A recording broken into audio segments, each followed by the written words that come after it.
Welcome friends, welcome to Smart Way for All. Smart Way for All চেনেলটোলৈ আপোনালোক সকলোকে স্বাগতম জনাইছোঁ।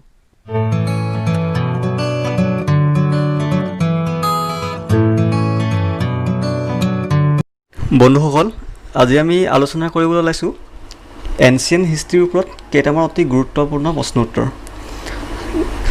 এই প্ৰশ্নকেইটা অতিকৈ গুৰুত্বপূৰ্ণ হয়। আপোনালোকৰ যিকোনো এক্সামত এনেকুৱা ধৰণৰ কুৱেশ্যন প্ৰায় ৰিপিট হৈ থকা দেখা যায়। সেই প্ৰিভিয়াছ কুৱেশ্যনবোৰৰ আধাৰতে বেছ কৰি মই ইম্পৰ্টেণ্ট কুৱেশ্যনকেইটা লৈ আহিছোঁ। চাওক, ফাৰ্ষ্ট কুৱেশ্যনটো হৈছে gathering and hunting R characteristics of which period.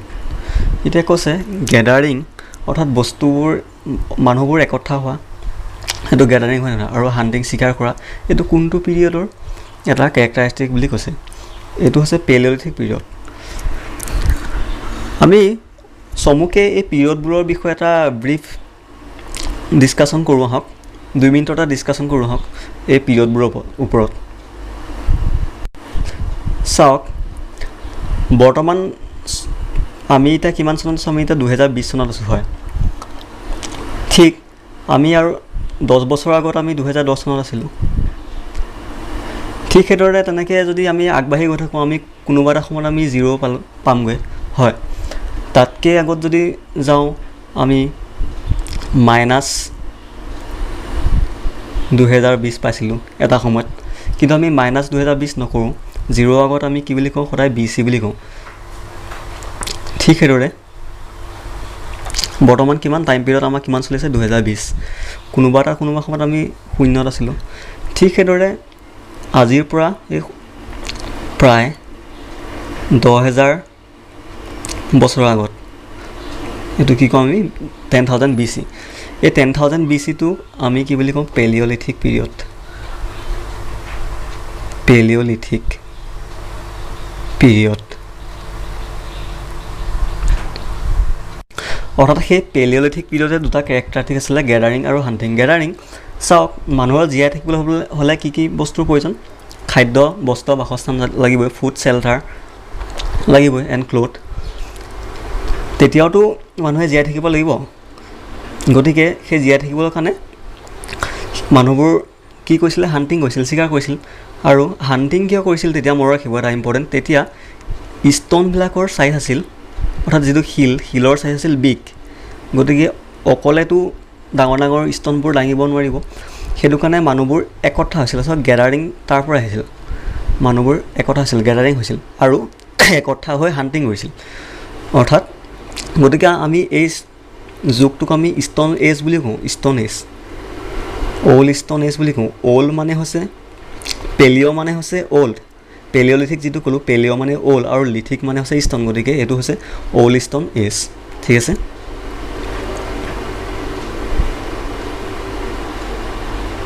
ঠিক সেইদৰে পটককৈ চাই লওক, এইটো আমি কি পাইছিলোঁ? 10,000 বছৰৰ আগত 10,000 BC আগত পেলিঅলিথিক আছিলে। ঠিক সেইদৰে 10,000 পৰা 6,000 BC মাজৰ সময়ছোৱা, এই মাজৰ সময়ছোৱা হৈছে মেছ'লিথিক। এই মাজছোৱা সময়ত আমি কি বুলি কওঁ? মেছ'লিথিক এজ বুলি কওঁ, অৰ্থাৎ মিডিল ষ্ট'ন এজ। আৰু ঠিক সেইদৰে 6,000 পৰা 4,000 BC সময়টোক আমি কি বুলি কওঁ? Neolithic as. নিঅ'লিথিক এজ অৰ্থাৎ নিউ ষ্ট'ন এজ।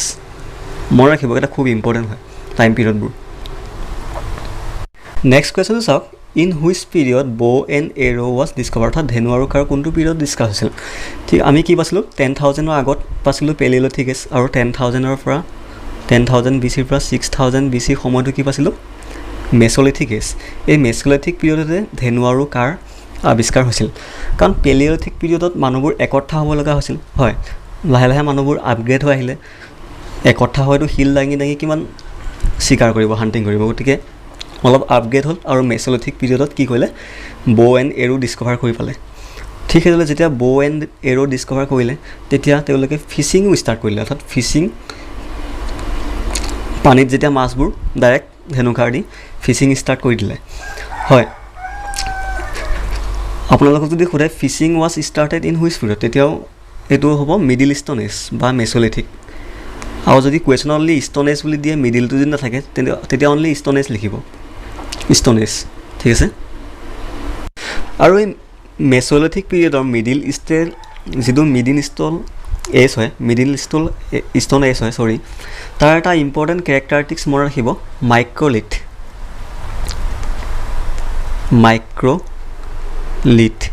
অৰ্থাৎ এনেকুৱা কিছুমান হাণ্টিং মানে চিকাৰ কৰিবৰ কাৰণে এনেকুৱা কিছুমান বস্তু আৱিষ্কাৰ কৰি শিলেদি হওক অৰ্থাৎ খুব কম চাইজৰ 5 চেণ্টিমিটাৰ 7 চেণ্টিমিটাৰ বা 10 চেণ্টিমিটাৰৰ ভিতৰত খুব সৰুকৈ তেওঁলোকে শিলগুটিবোৰ মানে কি কৰিছিল টুকুৰা কৰিছিল সেইকাৰণে এইটো মাইক্ৰ'লিথ বুলি কোৱা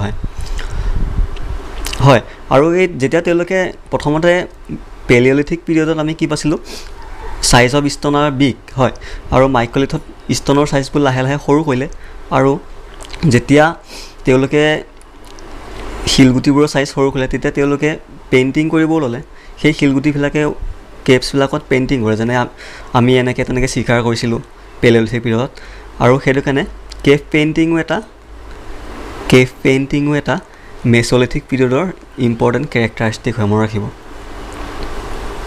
নেক্সট কুৱেশ্যন চাওক who discover the rock painting in India for the first time ইণ্ডিয়াত যে এইটো ৰক পেইণ্টিং শিলত যে পেইণ্টিং হয় সেইটো প্ৰথম কোনে ডিছকভাৰ কৰি উলিয়াইছিল সেইটো হৈছিল ডিছকভাৰ কৰি উলিয়াইছিল আৰ্কিঅ'লজিষ্ট আৰ্চিবোল্ড কাৰ্লিয়ে ইণ্ডিয়াত ফাৰ্ষ্ট ৰক পেইণ্টিং ডিছকভাৰ কৰিছিল নেক্সট কুৱেশ্যনটো চাওক Bhimbetka a famous cave was found in which period and who discover this অৰ্থাৎ তেতিয়া মেছ'লিথিক পিৰিয়ডত আমি পাইছিলোঁ যে কেভ পেইণ্টিং ষ্টাৰ্ট হ'ল মেছ'লিথিক পিৰিয়ডত পেলিঅলিথিক পিৰিয়ডত যেনেকৈ হাণ্টিং কৰিছিলে সেই হাণ্টিংবোৰ মেছ'লিথিক পিৰিয়ডত দেখাইছিলে মানে আমি এনেকৈ তেনেকৈ হাণ্টিং কৰিছিলোঁ সেইবোৰ পেইণ্ট কৰিব লৈছিলে শিলত সেইকাৰণে কৈছে তেনেকুৱা এটা ইম্পৰ্টেণ্ট ছাইট হৈছে কেভ পেইণ্টিঙৰ এটা ইম্পৰ্টেণ্ট ছাইট হৈছে ভীমবেটিকা এইটো মেছ'লিথিক পিৰিয়ডত হৈছিলে হয় আৰু সেই ভীমবেটিকা বৰ্তমান আমাৰ কোনখন ষ্টেট আছে মধ্যপ্ৰদেশত আছে মনত ৰাখিব আৰু আৱিষ্কাৰ কৰিছিলে ভীমবেটিকা কেভ পেইণ্টিংটো VS ৱাকানকাৰ 1957-58ত ডিছকভাৰ কৰিছিলে নেক্সট কুৱেশ্যনটো আহক agriculture was started from which period খুব এটা ইম্পৰ্টেণ্ট কথা কৈছে কুৱেশ্যনটো গুৰুত্বপূৰ্ণ হয় আমি কি পাইছিলোঁ প্ৰথমটো পাইছিলোঁ পেলিঅলিথিক হয় অল্ড ষ্ট'ন এজ যিটো কওঁ পেলিঅলিথিক 10,000ৰ আগত তাৰপিছত 10,000ৰ পৰা 6,000 ভিতৰত আমি পাইছিলোঁ মেছ'লিথিক ঠিক সেইদৰে 6,000ৰ পৰা 4,000 BC টাইমটো আমি অলপ আপগ্ৰেড হ'লোঁ সেইটোক কি কয় নিঅ'লিথিক অৰ্থাৎ নিউ ষ্ট'ন এজ এতিয়া এগ্ৰিকালচাৰ প্ৰথমতে হাণ্টিং কৰিছিলে পেলিঅলিথিকত গেডাৰিং এণ্ড হাণ্টিং কৰিছিলে তাৰপিছত ধেনুকাৰ আৱিষ্কাৰ কৰিলে এৰৈ আৱিষ্কাৰ কৰিলে হয় আৰু ফিচিং ষ্টাৰ্ট হ'ল মানুহবোৰ যেতিয়া আৰু আপগ্ৰেড হ'ল তেতিয়া কি হ'ব বিষয় হ'লে এগ্ৰিকালচাৰৰ কথা ভাবিলে হয় সেইটো কাৰণে কৈছে agriculture started in neolithic period অৰ্থাৎ নিউ ষ্ট'ন এজত এগ্ৰিকালচাৰ ষ্টাৰ্ট হ'ল আৰু এই পিৰিয়ডটোতে নিঅ'লিথিক পিৰিয়ডটোতে হুইলো ডিছকভাৰ কৰিলে অৰ্থাৎ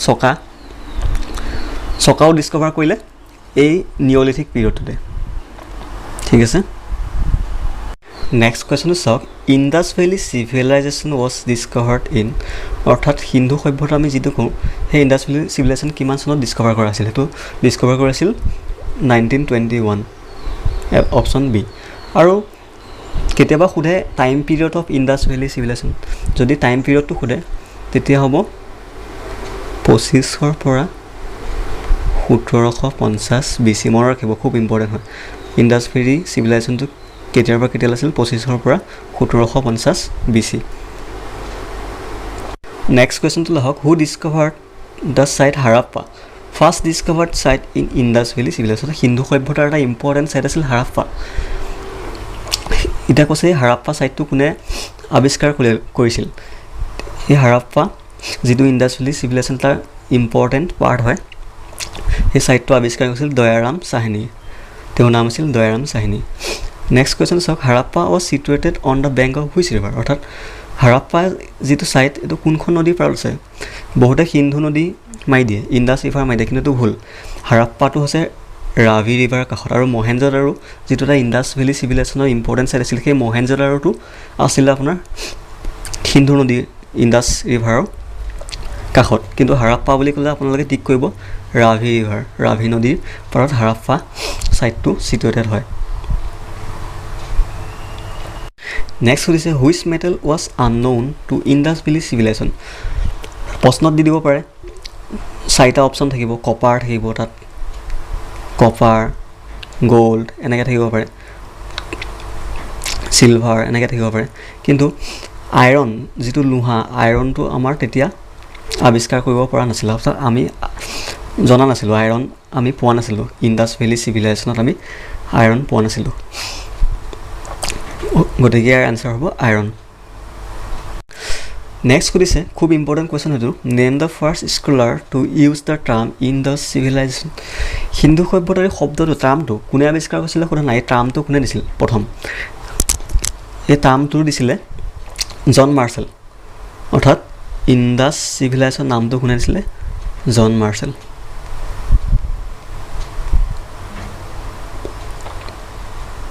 নেক্সট চাওক, Mohenjodaro the largest site of Indus valley civilization was discovered by, অৰ্থাৎ মহেঞ্জোদাৰোটো আমি গম পালোঁ ইণ্ডাছ ভেলী চিভিলাইজেশ্যনৰ লাৰ্জেষ্ট চাইট হয়, সকলোতকৈ ডাঙৰ চাইটটো হৈছে মহেঞ্জোদাৰো, আৰু এই মহেঞ্জোদাৰো চাইটটো ডিছকভাৰ কৰিছিল ৰাখেল দাস বেনাৰ্জী বা শ্বৰ্টকৈ RD বেনাৰ্জী বুলিও জনা যায়, 1922 1922 চনত মহেঞ্জোদাৰো চাইটটো ডিছকভাৰ কৰা হৈছিল। নেক্সট কুৱেশ্যনটো সুধিছে the local name of Mohenjodaro is, বা এনেকৈ সুধিব the actual name of Mohenjodaro means, local name বা একচুৱেল নেম মহেঞ্জোদাৰোৰ লোকেল নেম বা একচুৱেল নেমটো হৈছে মাউণ্ট অফ দ্য ডেড, অৰ্থাৎ প্লেচ অফ ডেড পিপল, মৰা মানুহৰ ঠাই। কিয় কয় চাওক, মহেঞ্জোদাৰোটো একচুৱেলি এইটো একচুৱেল টাৰ্ম নহয়, পিছত মহেঞ্জোদাৰো হৈছে, ফাৰ্ষ্ট ইয়াৰ নাম আছিল MUEN মোৱেনজোদাৰো, আৰু সিন্ধি ভাষাত মোৱেন মানে হৈছে ডেড পিপুল, মোৱেন মানে হৈছে ডেড পিপুল, আৰু জোদাৰো মানে হৈছে প্লেচ অৰ্থাৎ লোকেশ্যন, সেইটো কাৰণে তাৰ নামটো হৈছে প্লেচ অফ ডেড পিপুল, অৰ্থাৎ mount of the dead. Next question চাওক, which of the following animal was unknown in Indus valley civilization. Indus সিন্ধু সভ্যতাত কোনটো জন্তু পোৱা নগৈছিল, অপশ্যন আছে লায়ন, বুল, এলিফেণ্ট, হৰ্চ, মনত ৰাখিব লায়ন, আমি লায়ন পোৱা নাছিলোঁ।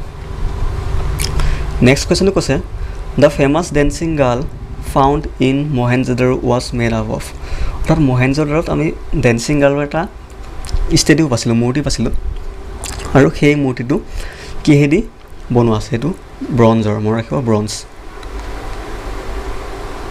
সেইটো ব্ৰঞ্জৰ হয়।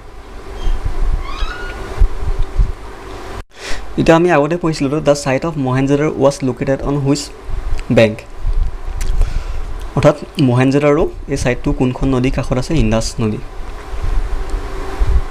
ঠিক আছে, আজিৰ পাৰ্টটোত আমি 15টা ইম্পৰ্টেণ্ট কুৱেশ্যন ডিছকাছ কৰিলোঁ। আপোনালোকে ভিডিঅ'টো কেনে লাগিলে কমেণ্ট কৰি জনাব, আৰু ভিডিঅ'টো যদি ভাল লাগিছে আমাৰ চেনেলটো লাইক এণ্ড ছাবস্ক্ৰাইব কৰিব নাপাহৰিব। ধন্যবাদ।